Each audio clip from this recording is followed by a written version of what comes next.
the factors that we know are associated with Alzheimer's risk. One is blood sugar problems. So you see a much higher instance in diabetics, for example. And when blood sugar levels are too high, it creates these glycation products, which can literally damage the brain. So blood sugar is one factor. The brain is 60% fat if you take away the water. And the main fats are cholesterol, essential fats like omega-3, and also phospholipids. And both the omega-3s and phospholipids are very high in fish. So one thing that's clear is that fish eaters have a much lower instance of dementia and Alzheimer's. And there's a couple of studies which have shown some very positive effects giving concentrations of fish oils. The third area that is gaining a lot of interest really relates to antioxidants. And a lot of diet studies have found that people who have a high intake of antioxidant foods and also drinks have a lower risk. So actually tea drinkers and green tea drinkers and even chocolate and vegetables and even possibly a small amount of red wine is associated with a lower risk of Alzheimer's.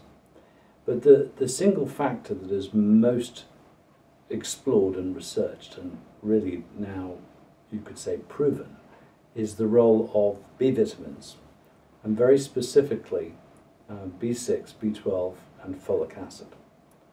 And these are essential for a process in the brain which is called methylation.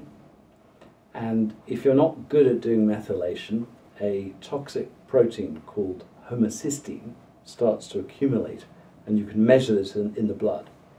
So we've known for quite a while that a high level of homocysteine predicts specifically risk for Alzheimer's, as well as dementia generally. 75% of dementia is Alzheimer's.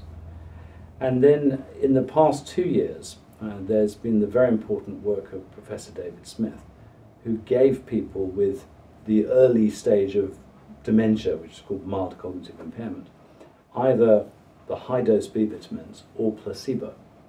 And he was able to show that the accelerated brain shrinkage, that is the hallmark of Alzheimer's, effectively stopped. The memory loss stopped.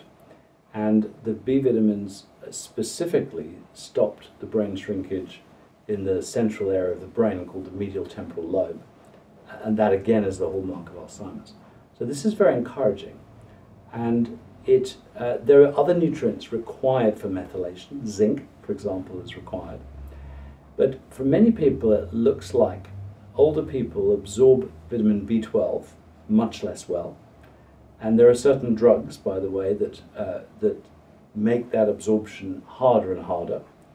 So medication, for example, for diabetes, antacid medication, could be making matters worse. And without B12, you can't do methylation, homocysteine accumulates, and that appears to damage the brain. So that's the most thoroughly researched. And then recently, and there's a lot of interest growing around coconut oil and medium-chain triglycerides. At this stage, it's anecdotal. The mechanism is not exactly established yet. The studies haven't been done, to say that there's a proof. But that's very interesting as well.